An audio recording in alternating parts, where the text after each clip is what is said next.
ರದ್ದಾದ ಅರ್ಹ BPL card ವಾಪಸ್ಗೆ ಆದೇಶವನ್ನ ನೀಡಿದ್ದಾರೆ. ಈಗಾಗಲೇ ಪಡಿತರ ಚೀಟಿಯಿಂದ ಒಂದಷ್ಟು ಎಡವಟ್ಟುಗಳನ್ನ ಸರ್ಕಾರ ಮಾಡಿಕೊಂಡಿತ್ತು.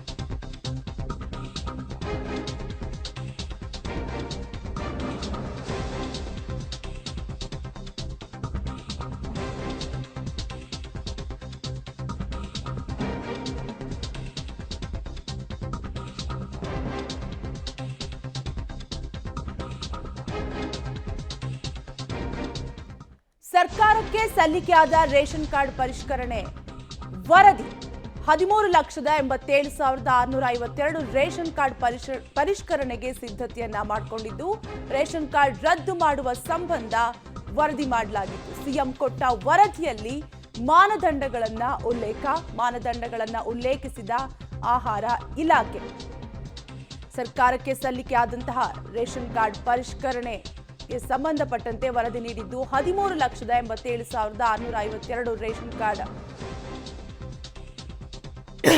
ಪರಿಷ್ಕರಣೆಗೆ ಸಿದ್ಧತೆಯನ್ನ ಮಾಡಿಕೊಂಡಿದ್ದು ರೇಷನ್ ಕಾರ್ಡ್ ರದ್ದು ಮಾಡುವ ಸಂಬಂಧ ವರದಿಯನ್ನ ನೀಡಲಾಗಿತ್ತು. ಸಿಎಂಗೆ ಕೊಟ್ಟ ವರದಿಯಲ್ಲಿ ಮಾನದಂಡಗಳನ್ನ ಉಲ್ಲೇಖ ಮಾಡಲಾಗಿದೆ. ಹಾಗಾದ್ರೆ ಯಾರ್ಯಾರಿಗೆ ಬಿಪಿಎಲ್ ಕಾರ್ಡ್ ಇರೋದಿಲ್ಲ? ಎಲ್ಲ ಸರ್ಕಾರಿ ಅರೆ ಸರ್ಕಾರಿ ನೌಕರರಿಗೆ ಬಿಪಿಎಲ್ ಕಾರ್ಡ್ ಇರೋದಿಲ್ಲ. ಈಗ ಯಾರ್ಯಾರಿಗೆ ಅಂದ್ರೆ ಒಂದಷ್ಟು ಮಾನದಂಡಗಳನ್ನ ಸರ್ಕಾರ ಉಲ್ಲೇಖಿಸಿದೆ. ನಿಗಮ ಮಂಡಳಿ ಪ್ರಾಧಿಕಾರಗಳ ನೌಕರರಿಗೂ ಕೂಡ ಬಿಪಿಎಲ್ ಕಾರ್ಡ್ ಇರೋದಿಲ್ಲ. ಈಗಾಗಲೇ ಸರ್ಕಾರ ಪಡಿತರ ಚೀಟಿ ವಿಚಾರಕ್ಕೆ ಸಂಬಂಧಪಟ್ಟಂತೆ ಪರಿಷ್ಕರಣೆಯನ್ನ ಮಾಡ್ತಾ ಇದ್ದು ಒಂದಷ್ಟು ಮಾನದಂಡಗಳನ್ನು ಕೂಡ ಉಲ್ಲೇಖ ಮಾಡ್ತಾ ಇದೆ.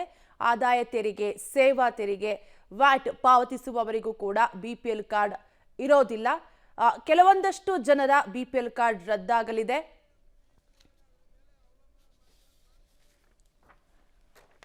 ವೃತ್ತಿ ತೆರಿಗೆ ಪಾವತಿದಾರರಿಗಿಲ್ಲ ಬಿಪಿಎಲ್ ಕಾರ್ಡ್.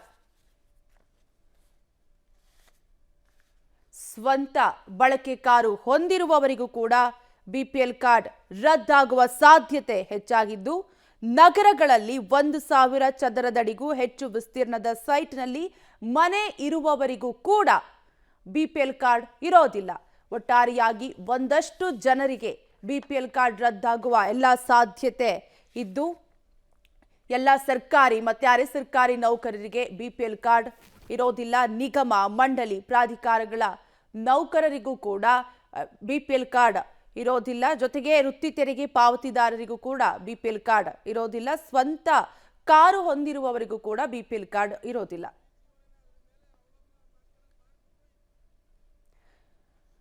ಸಿಎಂಗೆ ಕೊಟ್ಟ ಒಂದಷ್ಟು ವರದಿಯಲ್ಲಿ ಮಾನದಂಡಗಳನ್ನ ಉಲ್ಲೇಖ ಮಾಡಲಾಗಿದ್ದು ಎಲ್ಲ ಸರ್ಕಾರಿ ಅರೆ ಸರ್ಕಾರಿ ನೌಕರರಿಗೆ ಬಿಪಿಎಲ್ ಕಾರ್ಡ್ ಇರೋದಿಲ್ಲ. ಅಂದ್ರೆ ಯಾರ್ಯಾರಿಗೆ ಬಿಪಿಎಲ್ ಕಾರ್ಡ್ ಇರೋದಿಲ್ಲ ಅನ್ನುವಂತಹ ಅಂಶಗಳನ್ನ ಗಮನಿಸ್ತಾ ಹೋದ್ರೆ ಎಲ್ಲ ಸರ್ಕಾರಿ ನೌಕರರಿಗೆ ಅರೆ ಸರ್ಕಾರಿ ನೌಕರರಿಗೆ ಬಿಪಿಎಲ್ ಕಾರ್ಡ್ ಇರೋದಿಲ್ಲ.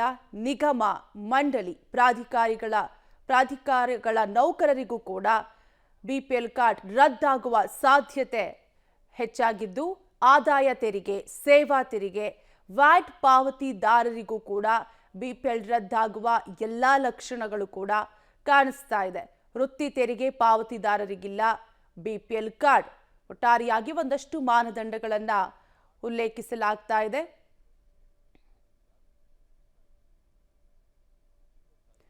ಇನ್ನು ಸ್ವಂತ ಕಾರನ್ನ ಹೊಂದಿರುವವರಿಗೂ ಕೂಡ ಬಿಪಿಎಲ್ ಕಾರ್ಡ್ ಇರೋದಿಲ್ಲ. ಮನೆಯಲ್ಲಿ ಏನಾದ್ರೂ ಕಾರ್ ಇದ್ರೆ ಒಂದ್ ವೇಳೆ ಅಂಥವರಿಗೂ ಕೂಡ ಬಿಪಿಎಲ್ ಕಾರ್ಡ್ ರದ್ದಾಗುವ ಎಲ್ಲ ಸಾಧ್ಯತೆ ಇದ್ದು ನಗರಗಳಲ್ಲಿ ಇನ್ನು 1,000 ಚದರ ಅಡಿಗೂ ಹೆಚ್ಚು ವಿಸ್ತೀರ್ಣದ ಸೈಟ್ನಲ್ಲಿ ಮನೆ ಹೊಂದಿರೋರಿಗೂ ಕೂಡ ಬಿಪಿಎಲ್ ಕಾರ್ಡ್ ರದ್ದಾಗುವ ಎಲ್ಲ ಸಾಧ್ಯತೆ ದಟ್ಟವಾಗಿದೆ. ಒಟ್ಟಾರೆಯಾಗಿ ಆಹಾರ ಇಲಾಖೆ ಒಂದಷ್ಟು ಮಾನದಂಡಗಳನ್ನ ಉಲ್ಲೇಖ ಮಾಡಿದ್ದು ನಗರಗಳಲ್ಲಿ 1,000 ಚದರ ಅಡಿಗೂ ಹೆಚ್ಚು ವಿಸ್ತೀರ್ಣದ ಸೈಟ್ನಲ್ಲಿ ಮನೆ ಹೊಂದಿರೋರಿಗೂ ಕೂಡ ration card BPL ration card ಇರೋದಿಲ್ಲ.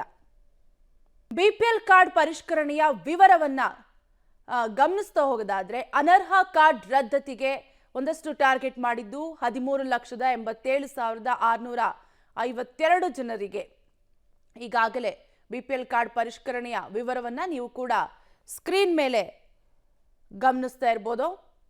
ಈಗಾಗಲೇ ಅನರ್ಹಗೊಂಡ ರೇಷನ್ ಕಾರ್ಡ್ಗಳು ಒಟ್ಟು 3,81,983 ರೇಷನ್ ಕಾರ್ಡ್ಗಳು ಅನರ್ಹಗೊಂಡಿದ್ದು, ಉಳಿದಿರುವ ರೇಷನ್ ಕಾರ್ಡ್ ನೋಡೋದಾದ್ರೆ 10,05,669 ಉಳಿದಿರುವ ರೇಷನ್ ಕಾರ್ಡ್.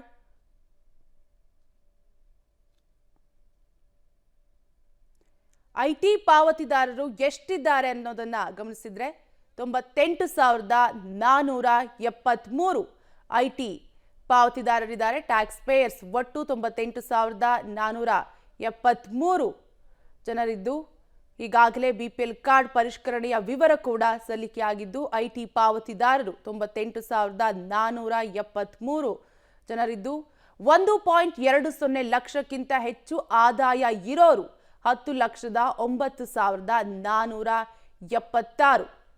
ಈಗಾಗಲೇ ಬಿಪಿಎಲ್ ಕಾರ್ಡ್ ಪರಿಷ್ಕರಣೆಯ ವಿವರವನ್ನ ನೀವು ಸ್ಕ್ರೀನ್ ಮೇಲೆ ಗಮನಿಸ್ತಾ ಇರಬಹುದು. ಇನ್ನು ಪಡಿತರ ಪಡೆಯದೇ ಇರೋರು 2,75,667 ಜನರು ಇದ್ದಾರೆ.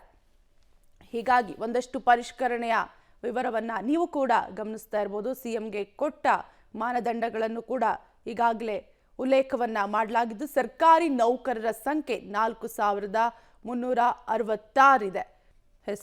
ಇದಿಷ್ಟು ಬಿಪಿಎಲ್ ಕಾರ್ಡ್ ಪರಿಷ್ಕರಣೆಯ ವಿವರವನ್ನ ನೀವು ಕೂಡ ಗಮನಿಸಿದ್ರಿ. ಅನರ್ಹ ಕಾರ್ಡ್ ರದ್ದತಿ ಟಾರ್ಗೆಟ್ ಇರುವಂತದ್ದು ಸರ್ಕಾರಕ್ಕೆ 13,87,652. ಅನರ್ಹಗೊಂಡ ರೇಷನ್ ಕಾರ್ಡ್ 3,81,983. ಇನ್ನು ಉಳಿದಿರುವ ರೇಷನ್ ಕಾರ್ಡ್ 10,05,669. ಐಟಿ ಪಾವತಿದಾರರು ಒಟ್ಟು 98,473. ಇನ್ನು 1.20 ಲಕ್ಷಕ್ಕಿಂತ ಹೆಚ್ಚು ಆದಾಯ ಇರೋರು 10,09,476 ಜನರಿದ್ದು, ಪಡಿತರ ಪಡೆಯದೇ ಇರೋರು 2,75,667 ಸಂಖ್ಯೆ. ಸರ್ಕಾರಿ ನೌಕರರ ಸಂಖ್ಯೆ 4,036 ಇದ್ದು, ಇಷ್ಟು ಪ್ರಮಾಣದಲ್ಲಿ ಏನು ಪಡಿತರ ಚೀಟಿ ರದ್ದಾಗುವ ಸಾಧ್ಯತೆ ಹೆಚ್ಚಾಗಿದೆ. ಹಾಗಾದ್ರೆ ಯಾರ್ಯಾರಿಗೆ ಬಿಪಿಎಲ್ ಕಾರ್ಡ್ ಇದೆ? ಅಂತ್ಯೋದಯ ಅನ್ನ ಯೋಜನೆಯಡಿ ಮಾನದಂಡಗಳು ಅಪ್ಲೈ ಆಗಲಿದೆ. ವಿಧವೆಯರು, ಮಾರಣಾಂತಿಕ ಅನಾರೋಗ್ಯದ ವ್ಯಕ್ತಿಗಳಿಗೆ ಬಿಪಿಎಲ್ ಕಾರ್ಡ್ ಯಾವುದೇ ಕಾರಣಕ್ಕೂ ಕೂಡ ರದ್ದಾಗೋದಿಲ್ಲ. ಇಂಥವರು ಅರ್ಹ ಫಲಾನುಭವಿಗಳಾಗಿರ್ತಾರೆ. ವಿಶೇಷ ಚೇತನರಿಗೆ ಅಂತ್ಯೋದಯ ಕಾರ್ಡ್ ಅನ್ನ ನೀಡಲಾಗುತ್ತೆ. ಈಗಾಗಲೇ ಕೆಲವರು ಅಂತ್ಯೋದಯ ಕಾರ್ಡ್ ಅನ್ನು ಕೂಡ ಹೊಂದಿರ್ತಾರೆ. ಯಾವುದೇ ಜೀವನಾಧಾರ ಇಲ್ಲದೆ ಇರೋರಿಗೂ ಕೂಡ ಬಿಪಿಎಲ್ ಕಾರ್ಡ್ ಇದ್ದೇ ಇರುತ್ತೆ. ಯಾವುದೇ ಕಾರಣಕ್ಕೂ ಕೂಡ ಕ್ಯಾನ್ಸಲ್ ಆಗೋದಿಲ್ಲ. ಇನ್ನು 60 ವರ್ಷ ಮೇಲ್ಪಟ್ಟ ಹಿರಿಯ ನಾಗರಿಕರಿಗೂ ಕೂಡ ಬಿಪಿಎಲ್ ಕಾರ್ಡ್ ಇದ್ದೇ ಇರುತ್ತೆ. ಯಾವುದೇ ಕಾರಣಕ್ಕೂ ಕೂಡ ಕ್ಯಾನ್ಸಲ್ ಆಗೋದಿಲ್ಲ. ಅಂತ್ಯೋದಯ ಅನ್ನ ಯೋಜನೆಯಡಿ ಮಾನದಂಡಗಳು ಇದು ಯಾರ್ಯಾರಿಗೆ ಬಿಪಿಎಲ್ ಕಾರ್ಡ್ ಇದ್ದೇ ಇರುತ್ತೆ, ಯಾವುದೇ ಕಾರಣಕ್ಕೂ ಕೂಡ ಕ್ಯಾನ್ಸಲ್ ಆಗೋದಿಲ್ಲ ಅನ್ನುವಂತಹದನ್ನ ಗಮನಿಸ್ತಾ ಹೋದ್ರೆ, ವಿಧವೆಯರು, ಮಾರಣಾಂತಿಕ ಅನಾರೋಗ್ಯದ ವ್ಯಕ್ತಿಗಳಿಗೆ ಯಾವುದೇ ಕಾರಣಕ್ಕೂ ಕೂಡ ಬಿಪಿಎಲ್ ಕಾರ್ಡ್ ರದ್ದಾಗೋದಿಲ್ಲ. ವಿಶೇಷ ಚೇತನರಿಗೆ ಅಂತ್ಯೋದಯ ಕಾರ್ಡ್ ಇರುತ್ತೆ. ಅಂದ್ರೆ ಬಿಪಿಎಲ್ ಕಾರ್ಡ್ಗಿಂತ ಅಂತ್ಯೋದಯ ಕಾರ್ಡ್ ವಿಶೇಷ ಚೇತನರಿಗೆ ಇರುತ್ತೆ. ಯಾವುದೇ ಜೀವನಾಧಾರ ಇಲ್ಲದೆ ಇರೋರಿಗೂ ಕೂಡ ಬಿಪಿಎಲ್ ಕಾರ್ಡ್ ಯಾವುದೇ ಕಾರಣಕ್ಕೂ ಕೂಡ ರದ್ದಾಗೋದಿಲ್ಲ. ಜೊತೆಗೆ ಇನ್ನು 60 ವರ್ಷ ಮೇಲ್ಪಟ್ಟ ಹಿರಿಯ ನಾಗರಿಕರಿಗೆ ಬಿಪಿಎಲ್ ಕಾರ್ಡ್ ಇರುತ್ತೆ. ಹೀಗಾಗಿ ಯಾರ್ಯಾರಿಗೆ ಬಿಪಿಎಲ್ ಕಾರ್ಡ್ ಇರುತ್ತೆ ಅನ್ನುವಂಥದ್ದನ್ನ ನೀವು ಕೂಡ ಸ್ಕ್ರೀನ್ ಮೇಲೆ ಗಮನಿಸ್ತಾ ಹೋಗ್ಬೋದು. ವಿಧವೆಯರು, ಮಾರಣಾಂತಿಕ ಅನಾರೋಗ್ಯದ ವ್ಯಕ್ತಿಗಳಿಗೆ ಯಾವುದೇ ಕಾರಣಕ್ಕೂ ಕೂಡ ಬಿಪಿಎಲ್ ಕಾರ್ಡ್ ರದ್ದಾಗೋದಿಲ್ಲ. ಇನ್ನು ಅಂತ್ಯೋದಯ ಕಾರ್ಡ್ ಮಾನದಂಡಗಳನ್ನ ಗಮನಿಸ್ತಾ ಹೋದ್ರೆ, ಭೂರಹಿತ ಕೃಷಿ ಕಾರ್ಮಿಕರು, ಕನಿಷ್ಠ ರೈತರಾಗಿರ್ಬೇಕು. ಅಂದ್ರೆ ಅಂತ್ಯೋದಯ ಕಾರ್ಡ್ ಯಾರಿಗೆಲ್ಲ ಲಭ್ಯವಿರುತ್ತೆ, ಕ್ಯಾನ್ಸಲ್ ಆಗೋದಿಲ್ಲ ಅನ್ನುವಂಥದ್ದನ್ನ ನೋಡ್ತಾ ಹೋಗೋದಾದ್ರೆ, ಭೂರಹಿತ ಕೃಷಿ ಕಾರ್ಮಿಕರು, ಕನಿಷ್ಠ ರೈತರಾಗಿರ್ಬೇಕು ಅವರು. ಜೊತೆಗೆ ಗ್ರಾಮೀಣ ಕುಶಲಕರ್ಮಿಗಳು, ಚರ್ಮಕಾರರು, ನೇಕಾರರಾಗಿರ್ಬೇಕು. ಅಂಥವರಿಗೆ ಅಂತ್ಯೋದಯ ಕಾರ್ಡ್ ಇದ್ದೇ ಇರುತ್ತೆ. ಕಮ್ಮಾರರು, ಬಡಗಿಗಳು, ಕೊಳೆಗೇರಿ ನಿವಾಸಿಗಳಿಗೂ ಕೂಡ ಅಂತ್ಯೋದಯ ಕಾರ್ಡ್ ಲಭ್ಯವಿರುತ್ತೆ. ಯಾವುದೇ ಕಾರಣಕ್ಕೂ ಕೂಡ ಇಂಥ ಬಡ ಜನರಿಗೆ ಅಂತ್ಯೋದಯ ಕಾರ್ಡ್ ಕ್ಯಾನ್ಸಲ್ ಆಗೋದಿಲ್ಲ. ಈಗಾಗಲೇ ಸರ್ಕಾರ ಕೂಡ ಪರಿಷ್ಕರಣೆಯನ್ನ ಮಾಡ್ತಾ ಇದ್ದು ಯಾರ್ಯಾರಿಗೆ ಅಂತ್ಯೋದಯ ಕಾರ್ಡ್ ಲಭ್ಯವಿರುತ್ತೆ ಅನ್ನೋದನ್ನ ಗಮನಿಸ್ತಾ ಇದ್ರೆ ಕಮ್ಮಾರರು, ಬಡಗಿಗಳು, ಕೊಳೆಗೇರಿ ನಿವಾಸಿಗಳಿಗೂ ಕೂಡ ಅಂತ್ಯೋದಯ ಕಾರ್ಡ್ ಇರುತ್ತೆ. ಇನ್ನು ಕುಂಬಾರರು, ಕೂಲಿಗಳು, ರಿಕ್ಷಾ ಚಾಲಕರಿದ್ದವರಿಗೂ ಕೂಡ ಅಂತ್ಯೋದಯ ಕಾರ್ಡ್ ಲಭ್ಯವಿರುತ್ತೆ. ಯಾವುದೇ ಕಾರಣಕ್ಕೂ ಕೂಡ ಕ್ಯಾನ್ಸಲ್ ಆಗೋದಿಲ್ಲ. ಗಾಡಿ ಎಳೆಯುವವರು, ಹಣ್ಣು, ಹೂ ಮಾರುವವರಿಗೂ ಕೂಡ ಕಾರ್ಡ್ ಇದ್ದೇ ಇರುತ್ತೆ. ಇಂಥವರು ಅರ್ಹ ಫಲಾನುಭವಿಗಳಾಗಿರ್ತಾರೆ. ಅನೌಪಚಾರಿಕ ವಲಯದಲ್ಲಿ ಜೀವನ ನಡೆಸುವವರಿಗೆ, ಭೂರಹಿತ ಕೃಷಿ ಕಾರ್ಮಿಕರು, ಕನಿಷ್ಠ ರೈತರಾಗಿರಬೇಕು ಅಂಥವರಿಗೆ ಅಂತ್ಯೋದಯ ಕಾರ್ಡ್ ಲಭ್ಯವಿರುತ್ತೆ. ಯಾವುದೇ ಕಾರಣಕ್ಕೂ ಕೂಡ ಕ್ಯಾನ್ಸಲ್ ಆಗೋದಿಲ್ಲ. ಕನಿಷ್ಠ ರೈತರಾಗಿರಬೇಕು, ಭೂರಹಿತ ಕೃಷಿ ಕಾರ್ಮಿಕರಾಗಿರಬೇಕು, ಜೊತೆಗೆ ಗ್ರಾಮೀಣ ಕುಶಲಕರ್ಮಿಗಳು, ಚರ್ಮಕಾರರು, ನೇಕಾರರಾಗಿರಬೇಕು. ಇಂಥವರಿಗೆ ಅಂತ್ಯೋದಯ ಕಾರ್ಡ್ ಇದ್ದು ಅಂತ್ಯೋದಯ ಕಾರ್ಡ್ ಮಾನದಂಡಗಳನ್ನ ಗಮನಿಸ್ತಾ ಹೋಗೋದಾದ್ರೆ ಗ್ರಾಮೀಣ ಕುಶಲಕರ್ಮಿಗಳು, ಚರ್ಮಕಾರರಿಗೂ ಕೂಡ, ಜೊತೆಗೆ ಕಮ್ಮಾರರು, ಬಡಗಿಗಳು, ಕೊಳೆಗೇರಿ ನಿವಾಸಿಗಳಿಗೂ ಕೂಡ ಅಂತ್ಯೋದಯ ಕಾರ್ಡ್ ಇರುತ್ತೆ. ಯಾವುದೇ ಕಾರಣಕ್ಕೂ ಕೂಡ ಇಂಥ ಬಡ ಜನರಿಗೆ ಅಂತ್ಯೋದಯ ಕಾರ್ಡ್ ಕ್ಯಾನ್ಸಲ್ ಆಗೋದಿಲ್ಲ. ಜನರು ಹೆದರುವಂತಹ, ಭಯಪಡುವಂತಹ ಅವಶ್ಯಕತೆ ಇಲ್ಲ. ಕುಂಬಾರರು, ಕೂಲಿಗಳು, ರಿಕ್ಷಾ ಚಾಲಕರಿದ್ದವರಿಗೆ ಮಾತ್ರ ಅಂತ್ಯೋದಯ ಕಾರ್ಡ್ ಲಭ್ಯವಿರುತ್ತೆ. ಅಂದ್ರೆ ಬಡ ಜನರಿಗಿಂತ ಕೆಳವರ್ಗದ ಜನರಿಗೆ ಅಂತ್ಯೋದಯ ಕಾರ್ಡ್ ಅನ್ನ ಕೊಡಲಾಗುತ್ತೆ.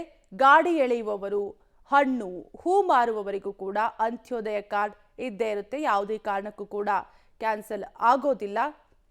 ಹಾವು ಮೋಡಿ ಮಾಡುವವರು, ಚಿಂದಿ ಆಯುವವರು, ನಿರ್ಗತಿಕರು, ಅನೌಪಚಾರಿಕ ವಲಯದಲ್ಲಿ ಜೀವನ ಸಾಗಿಸುವವರು ಅಂತ್ಯೋದಯ ಕಾರ್ಡ್ನ ಅರ್ಹ ಫಲಾನುಭವಿಗಳಾಗಿರ್ತಾರೆ. ಇಂಥವರಿಗೆ ಯಾವುದೇ ಕಾರಣಕ್ಕೂ ಕೂಡ BPL ಕಾರ್ಡ್ ಜೊತೆಗೆ ಅಂತ್ಯೋದಯ ಕಾರ್ಡ್ ರದ್ದಾಗೋದಿಲ್ಲ. ಈಗಾಗಲೇ ಒಂದಷ್ಟು ಪರಿಷ್ಕರಣೆಯನ್ನು ಕೂಡ ಸರ್ಕಾರ ಮಾಡಿದ್ದು, ಈ ವಿಚಾರಕ್ಕೆ ಸಂಬಂಧಪಟ್ಟಂತೆ ನಿರಂತರವಾಗಿ ಪಬ್ಲಿಕ್ ಟಿವಿ ಕೂಡ ವರದಿಯನ್ನ ಪ್ರಸಾರ ಮಾಡಿತ್ತು. ಸಿಎಂಗೆ ಕೊಟ್ಟ ವರದಿಯಲ್ಲಿ ಮಾನದಂಡಗಳ ಉಲ್ಲೇಖವನ್ನು ಕೂಡ ಮಾಡಲಾಗಿದ್ದು, ಅಂತ್ಯೋದಯ ಕಾರ್ಡ್ನ ಮಾನದಂಡಗಳನ್ನ ನೀವು ಕೂಡ ಸ್ಕ್ರೀನ್ ಮೇಲೆ ಗಮನಿಸ್ತಾ ಇರಬಹುದು. ಅನೌಪಚಾರಿಕ ವಲಯದಲ್ಲಿ ಜೀವನ ಸಾಗಿಸುವವರು ಕೂಡ ಅಂತ್ಯೋದಯ ಕಾರ್ಡ್ನ ಅರ್ಹರಾಗಿರ್ತಾರೆ. ಜೊತೆಗೆ ಭೂರಹಿತ ಕೃಷಿ ಕಾರ್ಮಿಕರು, ಜೊತೆಗೆ ಚರ್ಮಕಾರರು, ನೇಕಾರರಾಗಿರಬೇಕು. ಇಂಥವರಿಗೆ ಯಾವುದೇ ಕಾರಣಕ್ಕೂ ಕೂಡ ಅಂತ್ಯೋದಯ ಕಾರ್ಡ್ ಕ್ಯಾನ್ಸಲ್ ಆಗೋದಿಲ್ಲ. ಗ್ರಾಮೀಣ ಕುಶಲಕರ್ಮಿಗಳು, ಚರ್ಮಕಾರರು, ನೇಕಾರರಾಗಿರಬೇಕು. ಹಾಗೆ ಕಮ್ಮಾರರು, ಬಡಗಿಗಳು, ಕೊಳೆಗೇರಿ ನಿವಾಸಿಗಳಿಗೂ ಕೂಡ ಅಂತ್ಯೋದಯ ಕಾರ್ಡ್ ಲಭ್ಯವಿರುತ್ತೆ. ಕುಂಬಾರರು, ಕೂಲಿಗಳು, ರಿಕ್ಷಾ ಚಾಲಕರಿದ್ದವರಿಗೆ ಮಾತ್ರ ಅಂತ್ಯೋದಯ ಕಾರ್ಡ್ ಲಭ್ಯವಿರುತ್ತೆ. ಗಾಡಿ ಎಳೆಯುವವರು, ಹಣ್ಣು, ಹೂ ಮಾರುವವರು, ಜೊತೆಗೆ ಹಾವು ಮೋಡಿಗಾರರು, ಚಿಂದಿ ಆಯುವವರು, ನಿರ್ಗತಿಕರು, ಅನೌಪಚಾರಿಕ ವಲಯದಲ್ಲಿ ಜೀವನ ಸಾಗಿಸುವವರು ಅಂತ್ಯೋದಯ ಕಾರ್ಡ್ನ ಅರ್ಹ ಫಲಾನುಭವಿಗಳಾಗಿರುತ್ತಾರೆ. ಇಂತಹ ಬಡ ಜನರ ಅಂತ್ಯೋದಯ ಕಾರ್ಡ್ ಯಾವುದೇ ಕಾರಣಕ್ಕೂ ಕೂಡ ರದ್ದಾಗೋದಿಲ್ಲ. ಇಂಥ ಅಂತ್ಯೋದಯ ಕಾರ್ಡ್ ಹೊಂದಿರುವವರು ಕೂಡ ಭಯಪಡುವಂತಹ ಅವಶ್ಯಕತೆ ಇಲ್ಲ.